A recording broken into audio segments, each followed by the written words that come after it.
안녕하세요. 사연살롱이에요. 오늘의 사연입니다.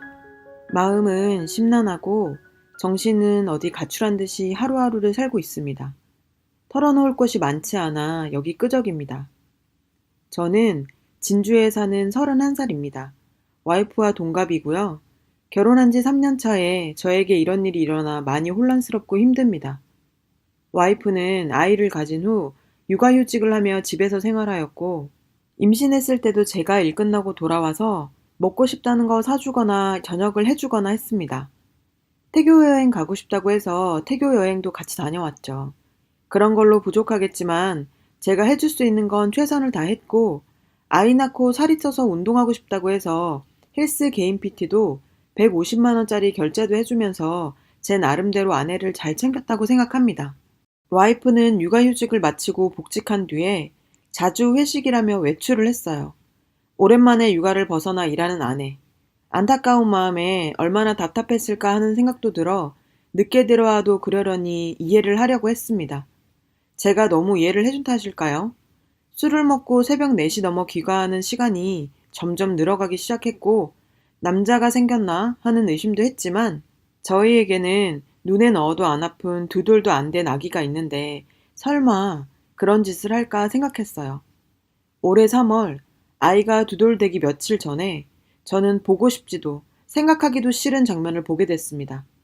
빌라 2층 베란다에 있는데 어떤 남자와 와이프가 함께 빌라 입구로 오더니, 남자가 제 와이프에게 목에 키스마크 잘 가려라 말하는 걸 들었습니다. 그 소리를 들은 저는 격분해서 베란다 위에서 뭐냐고 따지니, 남자놈은 택시를 타고 도망가듯 갔고, 와이프는 집으로 올라오더니 회사 동생에게 무슨 짓이냐고 적반하장으로 나오는 겁니다.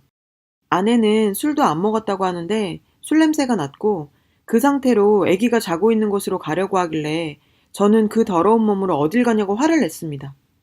그러고는 화장실에 들어가서 안 나오길래 장모님께 먼저 전화를 걸었고, 팔은 안으로 굽는다고 장모님은 그럴 애가 아니다 라고만 하시더라고요.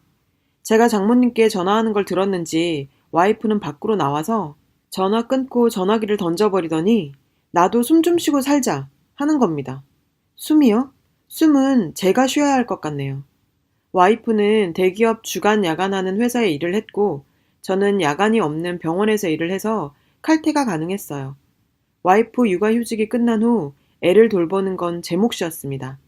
저는 5시 반 퇴근이라 어린이집에서 애를 데려오는 것도 제가 했고, 집에 데려와 애를 씻기는 것도, 밥을 먹이는 것, 재우는 것 또한 제가 다 했습니다. 애를 제대로 돌보지 않는 아내를 보면서 이해해보려고 하는 자체도 힘들긴 했어요. 그래도 이교대하니까 힘들겠지 생각하면서 참고 견딘 거죠. 와이프는 간혹 저와 함께 쉬는 날이면 2살인 애한테 계속 TV를 보여주면서 혼자 돌게 뒀고, 와이프는 핸드폰만 만지작 거리는 게 일쑤였습니다. 베란다에서 목격한 그 일 있고 난 후 와이프는 또 술 먹고 들어왔습니다. 당연히 저와 말다툼이 있었고, 와이프는 집을 나가서 그날 집에 들어오지 않았어요. 나중에 알고 보니 회사 근처 모텔에 갔더라고요.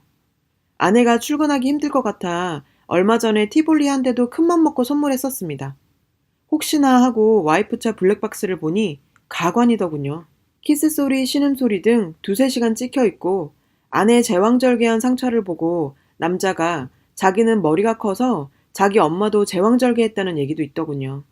정말 그런 장면 안 보시길 바라지만 안 보시면 모릅니다.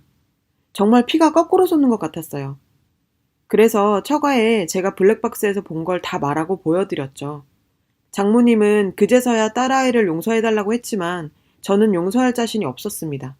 나중에 와이프한테 전화 오더니 어떻게 할 건데? 라더군요. 그 전부터 저한테 바람피면 이혼이다 라고 말한 여자라, 이혼이지. 네가 한 짓은 지금 간통이야. 너는 지금 미안하다는 말을 못할 망정 사람이 그런 짓을 하고도 어떻게 그렇게 떳떳하게 말하냐? 라고 했어요. 그랬더니 간통죄 없어졌다고 더 뻔뻔하게 말하더군요. 정말 또라이 같았습니다. 지금 생각하면 연애 시절에도 와이프 때문에 참 힘들었던 것 같네요. 그땐 뭐가 그렇게 좋았는지 모르겠습니다. 사람들 앞에서 저 무안 주는 건 예사고, 친척들과 모이는 자리, 대학교 친구, 고등학교 친구들이 모이는 자리에도 전화 걸어서는 거기는 왜 갔냐, 지금 당장 집에 들어가라.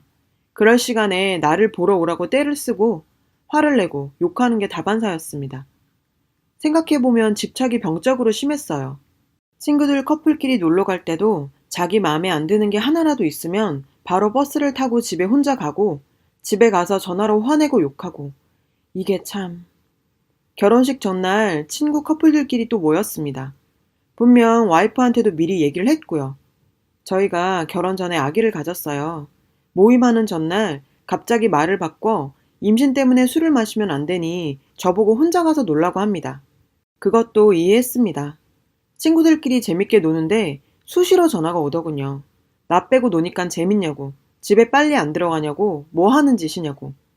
옆에서 통화를 듣고 있던 저희 친구들도 다 당황했습니다. 분명히 얘기를 했고 허락을 했으니까요. 여러분이 생각하시는 대로 또 싸웠습니다. 그래도 다음날 결혼식이니 잘 풀리길 바라면서 집으로 귀가를 했죠. 결혼 후에는 참 저한테 심한 말을 많이 했고 특히 제 부모님을 무시하기 일쑤였습니다. 너희 집에서 해준 게 뭐가 있냐, 너희 집이 그렇게 잘났냐 등등. 그 여자 입장에선 시댁이었겠지만 흔히 얘기하는 며느리 잡는 시댁? 그렇지 않습니다. 어머니께서는 와이프가 전화하기 전까지는 전화도 절대 하지 않으셨어요. 할 말이 있으시면 저를 통해서 했지만 그것 또한 집안 행사 관련 말씀이셨습니다. 결혼식 전 직장이 서울이라 청첩장 돌리러 올라갔을 때 서울까지 가서 뭐가 마음에 안 드는지 혼자 화를 내며 버스 타고 갈 거라고 터미널까지 갔었습니다. 그것도 어머니와 누나가 가서 옷 사주고 먹을 거 사주고 어르고 달래서 같이 있었고요. 아이 영유아 검진, 예방접종을 예약한 날도 그놈과 술 먹는다고 가지 않았어요. 아이 태아 보험료도 1년 내고 그 다음에 아이 넣질 않아 무효되었더군요. 저는 잘 넣고 있는 줄만 알았습니다. 와이프는 저에게 정확한 월급에 대해 얘기를 해준 적이 없어서 거의 생활비는 제 카드로 결제를 했던 상황이라 와이프의 카드 내용을 제가 잘 몰랐습니다. 그런데 와이프의 카드 결제 내역을 보니 정말 한숨만 나오더군요. 한 달에 월 2, 300씩 쓰고 있었고 벌써 카드 한도 초과까지 썼더라고요. 그런데도 그놈 자취하는 곳 주위에서 이불을 74만 원치 샀더라고요. 참 같이 살림 차릴 생각이었는지. 저는 더 이상 이 여자와 살면 안 되겠다는 생각에 애기 데리고 나와 현재 본가로 들어와서 살고 있습니다. 이혼할 거거든요. 이혼 준비하면서 와이프에 대해 이리저리 알아보니 정말 대단하더군요.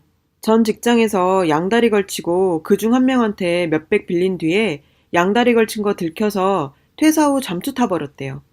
삼금융 손대서 추심 들어올 뻔한 적도 있고 결혼 전에 알았다면 얼마나 좋았을까요. 그 여자 빚 때문에 협의 이혼하고 있습니다.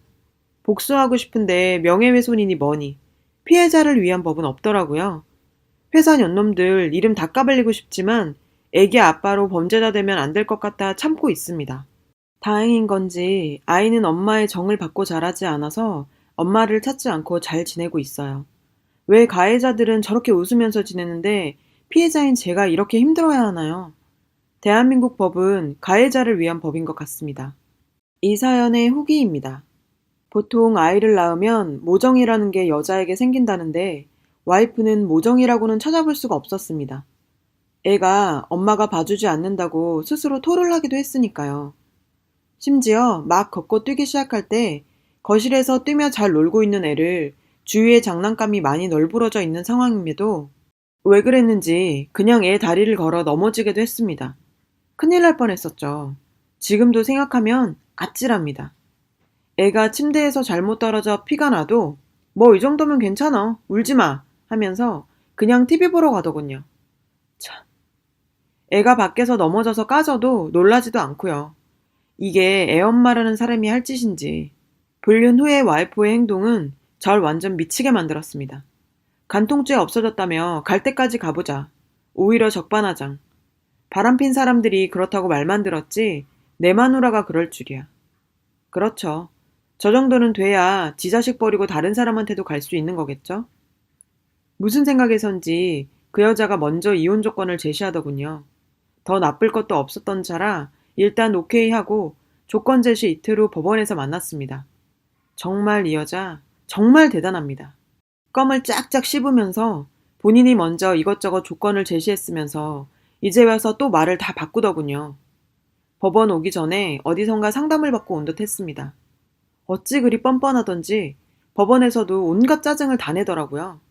그런 모습들을 계속 보게 되니 저도 적응이란 게 됐는지 전 이제 오히려 차분해졌습니다. 부모님은 마음 아프겠지만 혹시 모르니 우리 아이 친자 검사를 해보자고 했습니다. 세상 부모 다 그렇겠지만 제 아이 제가 정말 너무 사랑합니다. 다행히 결과는 제 친자가 맞습니다. 결혼하기 전에 그 여자가 보인 이상한 행동들을 저는 미련하게 좋아서 그러겠지 하며 넘긴 건 사실입니다. 그게 죄라면 죄네요. 결혼하게 된 건 연애한 지 6개월 정도 넘어갈 때 지금 아이를 임신해서 28살이라면 책임을 져야겠다 생각해서 결혼하게 되었습니다. 그 여자 과거는 나중에 그 여자 친구를 통해 알게 되었고요. 협의 이혼을 생각하게 된 이유는 소송으로 가도 재산 분할해야 된다는 변호사님의 조언으로 재산 분할 안 하고 위자료 대신 빚은 저쪽에서 알아서 하는 것으로 공증받고 협의한 것입니다. 그리고 상간남에 대해서는 이달 초에 소송 걸어놓은 상태입니다. 소송장 주소 보정해서 회사로 날아갑니다. 긴 싸움이 될 것 같아요. 처음 이 글을 쓸 때 정말 심란하고 나쁜 생각까지 하고 그랬는데 그래도 이혼하는 기간 동안 저 자신에게 여유로운 좋은 마음이 생겼습니다. 이번 직장에서 바람난 그놈은 작년에 군대 전역한 놈입니다. 뭐가 좋다고 유부녀랑 놀아놨는지 참 어이가 없습니다. 뭐 하나는 빠진 것 같은 그놈이 그 여자와 함께 산다니 왠지 모르게 그 자체가 복수라는 생각이 듭니다. 그 여자랑 살아봐라 이놈아. 네 골수까지 다 빼먹을 거다. 그냥 이런 생각이 저를 좀 여유롭고 마음이 낮게 만듭니다. 나쁜 생각 많이 하지 않는 게 우리 아이를 위해서도 좋을 것 같아요. 맞겠죠? 부모님께 아이는 제가 어떻게든 키우겠다고 말씀드렸는데 어린 애를 남자 혼자 어떻게 키우냐며 부모님이 키워주신다고 하셔서 결국 부모님과 같이 살기로 했습니다. 부모님께 너무 고맙고 죄송하네요. 상처가 아물 때까지는 오래 걸리겠지만 사랑하는 우리 아이를 위해서 이악 물고 버티려고 합니다. 처음엔 글에 욕도 있고 해서 이 글을 괜히 쓴 거였나 생각도 했습니다. 하지만 오히려 응원 주신 많은 분들 정말 힘이 됐습니다. 진심으로 감사합니다. 행복하십시오. 저도 아이도 부모님도 잘 살겠습니다. 좋아요와 구독은 저에게 큰 힘이 됩니다. 오늘도 좋은 일 가득하세요.